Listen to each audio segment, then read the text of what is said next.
आप सभी का स्वागत है new science era YouTube channel पर। तो आज हम लोग टॉपिक लेकर आए हैं क्लास 10th फिजिक्स में, जिसका नाम है विद्युतिकी। और ये एनसीईआरटी के सिलेबस में ये दूसरी इकाई है। तो 2 इकाई है आप लोगों के एनसीईआरटी के सिलेबस में। पहली इकाई जो है वो प्रकाश है और जो दूसरी इकाई है आपकी वो आपकी विद्युत है। तो 2 इकाई जो है आप लोगों को पढ़ना है। तो पहली इकाई जो है हम लोग पढ़ चुके हैं और दूसरी इकाई हम लोगों को पढ़ना है जिसका नाम है विद्युत।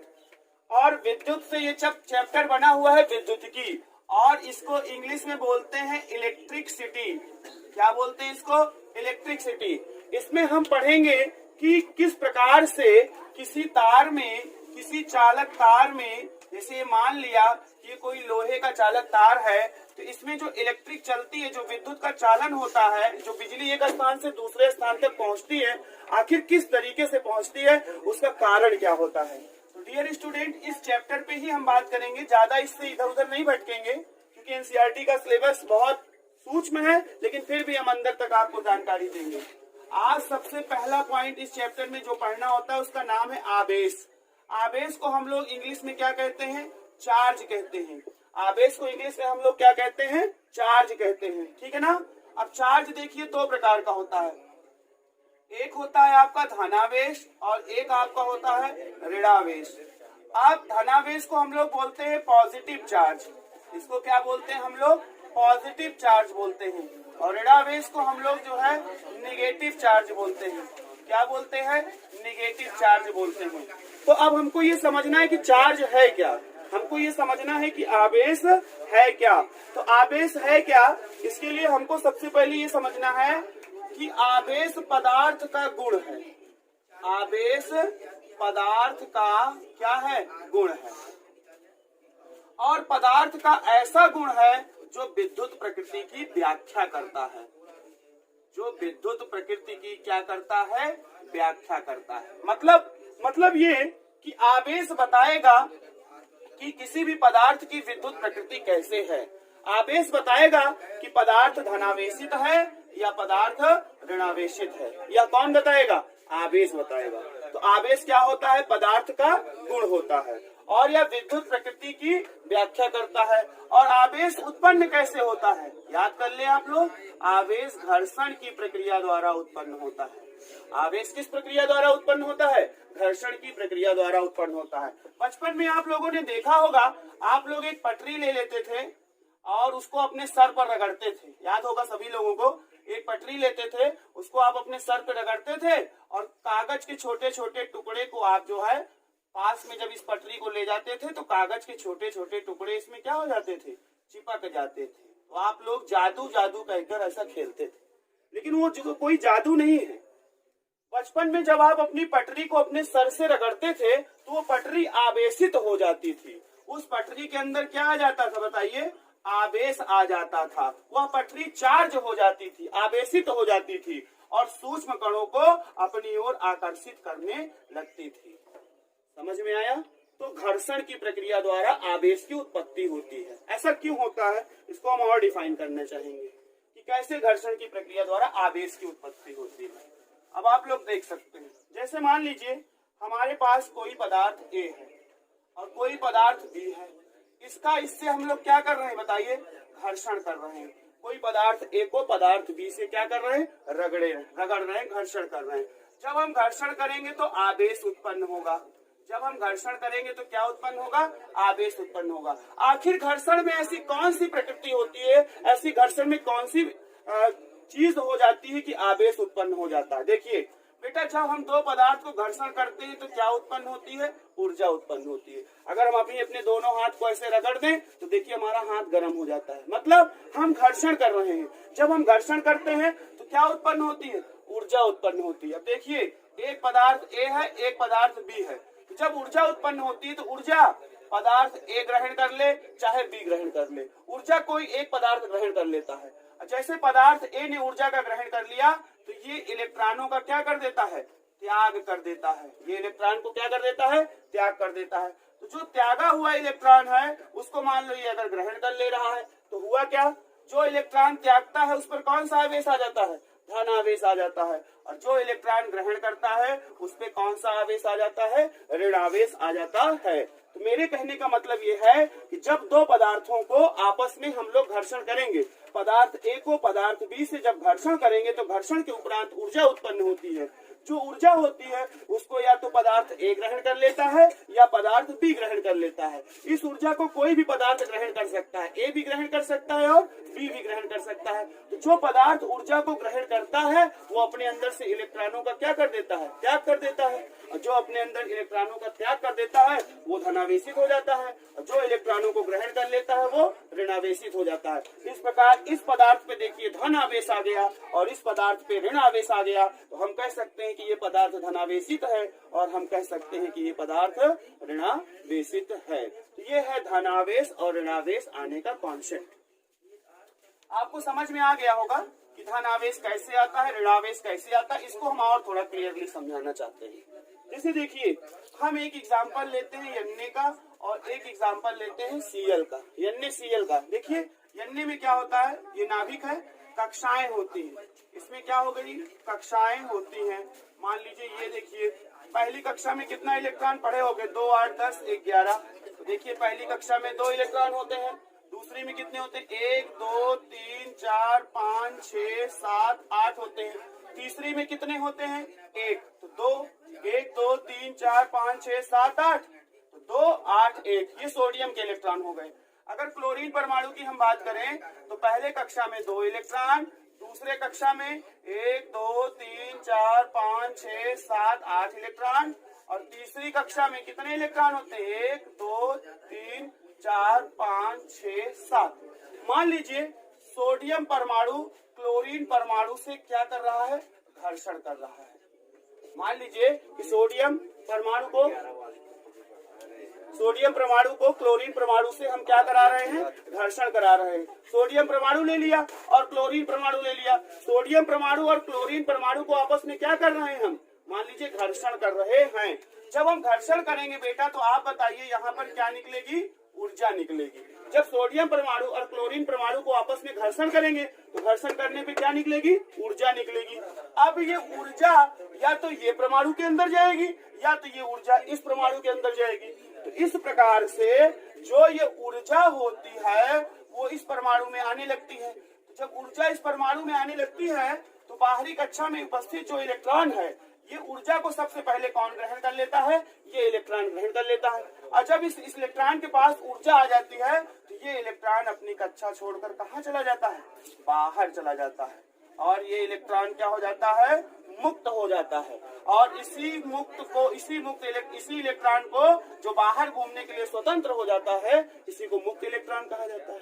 समझ में आया। अब जैसे देखिए सोडियम परमाणु था, क्लोरीन परमाणु था, दोनों को आपस में क्या किया, घर्षण किया। घर्षण करने के उपरांत क्या निकली, ऊर्जा निकली। ऊर्जा या तो ये सोडियम ग्रहण करेगा या तो ऊर्जा क्लोरीन ग्रहण करेगा। लेकिन ऊर्जा किसने ग्रहण कर लिया, सोडियम ने मान लीजिए ग्रहण कर लिया। तो ऊर्जा ग्रहण कौन करेगा, सबसे पहले ऊर्जा बाहरी कक्षा के इलेक्ट्रॉन ग्रहण करते हैं। सबसे पहले ऊर्जा कौन ग्रहण करेगा, बाहरी कक्षा के इलेक्ट्रॉन ग्रहण करेंगे। तो ये बाहरी कक्षा का इलेक्ट्रॉन ऊर्जा को ग्रहण कर लेता है तो इसकी ऊर्जा ज्यादा हो जाती है, और इसकी ऊर्जा ज्यादा हो जाती है तो ये अपनी कक्षा छोड़कर बाहर चला जाता है। तो जो इलेक्ट्रॉन अतिरिक्त ऊर्जा पाकर अपनी कक्षा छोड़कर बाहर निकल जाए उस इलेक्ट्रॉन को क्या कहा जाता है, मुक्त इलेक्ट्रॉन। मान लीजिए अब ये इलेक्ट्रॉन मुक्त हो गया और इसी मुक्त इलेक्ट्रॉन को इस क्लोरीन ने क्या कर लिया, मान लीजिए ग्रहण कर लिया। ये जो इलेक्ट्रॉन फ्री हो गया इसको मान लीजिए किसने ग्रहण कर लिया, क्लोरीन ने ग्रहण कर दिया। तो सोडियम ने इलेक्ट्रॉन त्यागा है तो इस पर क्या आ गया, धन आ गया, और क्लोरीन ने इलेक्ट्रॉन ग्रहण किया है तो इस पर क्या आ गया, ऋण आ गया। इस प्रकार से ये पदार्थ धनावेशित हो गया और ये पदार्थ आपका क्या हो गया, ऋणावेशित हो गया। सोडियम का ये अणु धनावेशित हो गया और क्लोरीन का ये परमाणु ऋणावेशित हो गया। तो इस प्रकार से आप लोग समझ सकते हैं ना कि किस प्रकार से विद्युत चालन होता है। विद्युत चालन कौन करता है बताइए, मुक्त इलेक्ट्रॉन विद्युत चालन करते हैं। अगर इसमें से इलेक्ट्रॉन मुक्त नहीं होगा तो बताइए चलेगा कौन, तो इलेक्ट्रॉन चलता है, इलेक्ट्रॉन इसमें से त्यागता है, इलेक्ट्रॉन इसमें से त्यागा जाता है और त्यागा जाने के बाद इसमें जाकर ग्रहण हो जाता है। तो इतनी प्रक्रिया में इलेक्ट्रॉन चलता है। तो जब यही इलेक्ट्रॉन चलता है तो विद्युत धारा प्रवाहित होती है। क्या प्रवाहित होती है, विद्युत धारा प्रवाहित होती है। एक कॉन्सेप्ट निकल कर आया। कॉन्सेप्ट क्या निकल कर आया बताइए, धारा का बहना किसी तार में धारा का बहना किस पर निर्भर है, बताइए फटाफट, बोल सकते हो तुम लोग। धारा का जो बहना है वो मुक्त इलेक्ट्रॉनों के प्रवाह पर निर्भर है। किस पर निर्भर है? मुक्त इलेक्ट्रॉनों के प्रवाह पर निर्भर है। अगर मुक्त इलेक्ट्रॉन प्रवाहित होंगे तभी धारा बहेगी। तो धारा का बहना मुक्त इलेक्ट्रॉनों के प्रवाह पर निर्भर है। ठीक है। दूसरी बात, धारा की दिशा जो होगी, जो भी धारा की दिशा होगी वो हमेशा मुक्त इलेक्ट्रॉनों के विपरीत होगी। वो हमेशा किसके होगी? मुक्त इलेक्ट्रॉनों के विपरीत होगी। जैसे मैं एग्जांपल समझाता हूँ। जैसे मान लीजिए ये कोई बल्ब लगा हुआ और ये आपकी बैटरी लगी हुई है। ये बैटरी का प्लस प्लेट है और ये बैटरी का बड़ी वाली प्लेट प्लस प्लेट होती है और छोटी वाली प्लेट जो दिखा रहा हूँ ये रेड प्लेट होती है। तो देखिए यहाँ पे मुक्त इलेक्ट्रॉन इधर से चलते हैं। मुक्त इलेक्ट्रॉन बैटरी के किधर से चलते हैं? रेड प्लेट से। तो इधर से चलेंगे कौन? आपके मुक्त इलेक्ट्रॉन। तो धारा हमेशा कहाँ बहेगी? मुक्त इलेक्ट्रॉनों के प्रवाह के विपरीत। तो धारा की दिशा इधर होगी। किसकी दिशा इधर होगी? बताओ। धारा की दिशा इस साइड में होगी। क्लियर हुआ?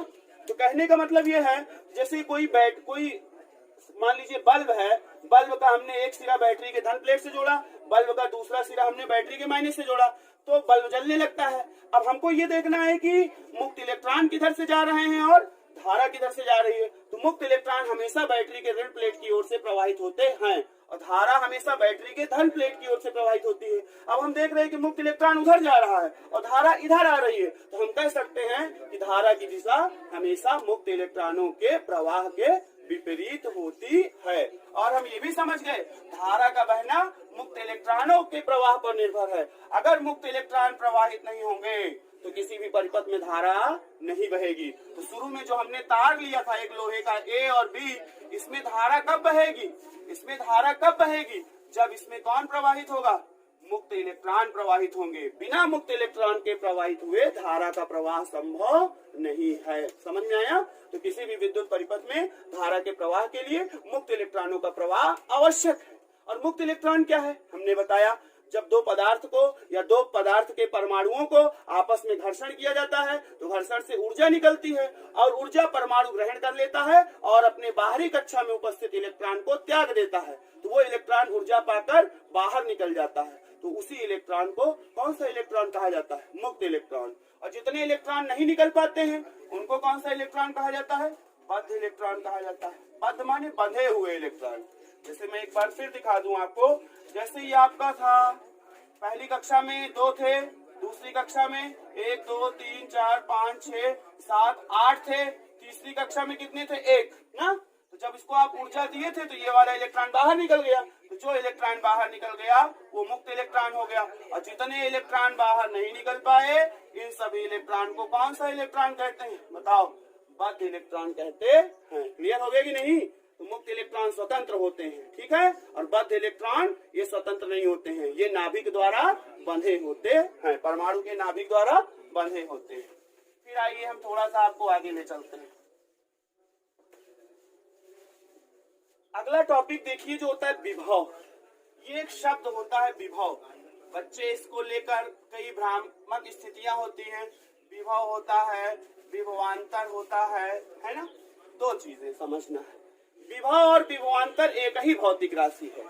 अगर हम कहें तो विभव और विभवांतर क्या है? एक ही भौतिक राशि है। मतलब कि विभव और विभवांतर में कोई ज्यादा अंतर नहीं है। जैसे हम पहले छोटा सा इस शब्द को बच्चे इंग्लिश में ज्यादा याद करते रहते हैं, वोल्टेज।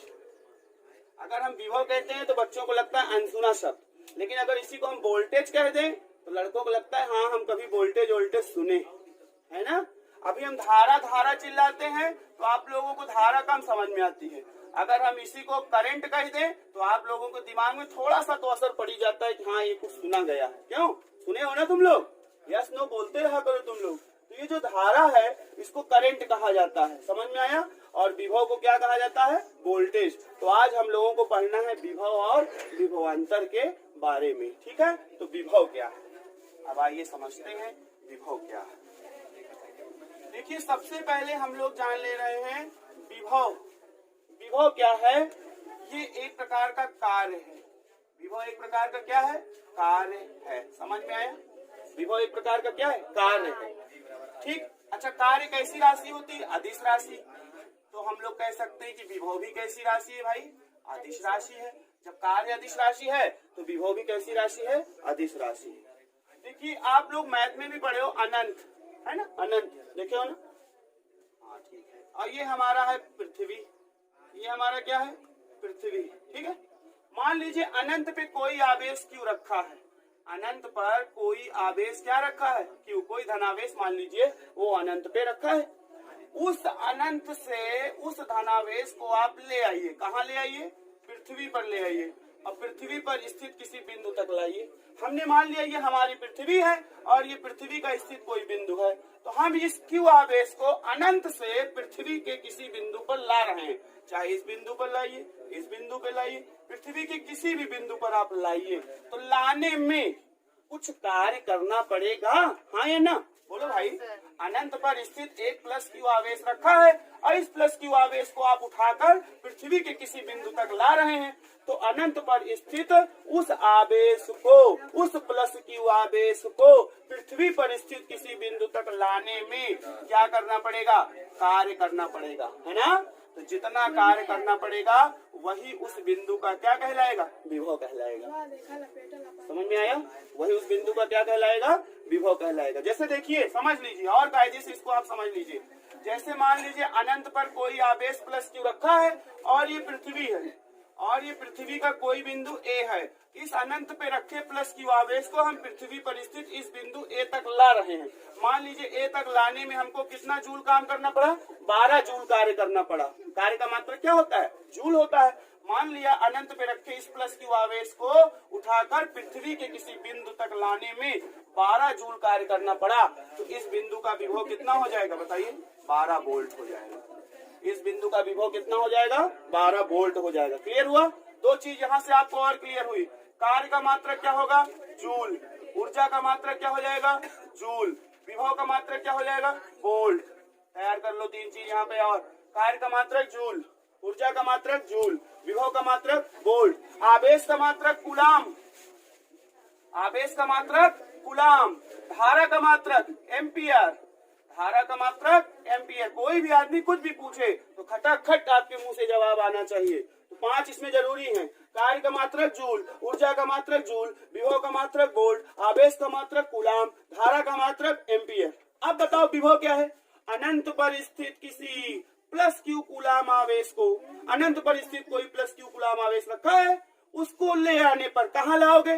पृथ्वी पर स्थित किसी बिंदु तक लाने में जितना कार्य करना पड़ता है वही किया गया कार्य उस बिंदु का, जिस बिंदु पर आप लाए हो उस बिंदु का वैद्युत विभव कहलाता है। आया समझ में? थोड़ा सा हम इसको और फॉर्मूले के रूप में डिनोट करना चाहते हैं और हम लिखना चाहते हैं कि विभव इज इक्वल टू कार्य बटा आवेश। ये सूत्र हो गया। तो विभव इज इक्वल टू क्या हो गया? कार्य बटा आवेश। विभव को हमेशा किससे लिखा जाता है? बी से। विभव को किससे लिखा जाता है? बी से। और कार्य को डब्ल्यू से और आवेश को क्यू से। तो बी बराबर डब्ल्यू अपॉन क्यू। विभव बी बराबर डब्ल्यू अपॉन क्यू। अच्छा, कार्य है डब्ल्यू, तो कार्य डब्ल्यू, तो कार्य का मात्रक क्या होता है? जूल। और नीचे क्यू है, क्यू माने आवेश, और आवेश का मात्रक क्या होता है? कूलाम। तो बताइए कि विभव का एक और मात्रक तैयार हो गया, जूल प्रति कूलाम। और जूल प्रति कूलाम को ही वोल्ट कहते हैं। जूल प्रति कूलाम को ही क्या कहते हैं? वोल्ट कहते हैं। तो आप लोग लिख सकते हो वोल्ट बराबर जूल प्रति कूलाम। वोल्ट बराबर क्या हो जाएगा? जूल प्रति कूलाम। समझ में आ गया? तो कहने का मतलब सिर्फ इतना है, विभव इज इक्वल टू कार्य बटा आवेश। तो विभव V is equal to W upon Q. W माने कार्य, कार्य का मात्रक जूल, क्यू माने आवेश, आवेश का मात्रक कूलाम। तो विभव का एक और मात्रक तैयार हो गया, उसका नाम क्या है? जूल प्रति कूलाम। और जूल प्रति कूलाम को ही वोल्ट कहते हैं। क्लियर हो गया? अब आपको एक वोल्ट की डिफिनेशन बताना है। अब आपको क्या बताना है? एक वोल्ट की डिफिनेशन बताना है कि एक वोल्ट क्या है। देखिए यहाँ पे, एक volt is equal to 1 joule प्रति 1 कूलाम। पहले यहाँ समझना, एक volt is equal to 1 joule प्रति कूलाम। इसका मतलब क्या हो गया? इसका मतलब ये हो गया कि अगर अनंत पर स्थित कोई भी आवेश है ना, अनंत पर स्थित एक कूलाम आवेश को, अनंत पर स्थित एक कूलाम आवेश को पृथ्वी पर स्थित किसी बिंदु तक लाने में, पृथ्वी पर स्थित किसी बिंदु तक लाने में अगर 1 जूल कार्य करना पड़े, अनंत पर स्थित किसी एक कूलाम आवेश को पृथ्वी पर स्थित किसी बिंदु तक लाने में 1 जूल कार्य करना पड़े तो उस बिंदु का विभव 1 वोल्ट होता है। तो डियर स्टूडेंट, आज के लिए इतना ही। इसी टॉपिक के साथ हम कल कंटिन्यू करेंगे। तब तक के लिए जय हिंद, जय विज्ञान। और आप लोग न्यू साइंस एरा चैनल को सब्सक्राइब करना और बेल आइकन का बटन दबाना।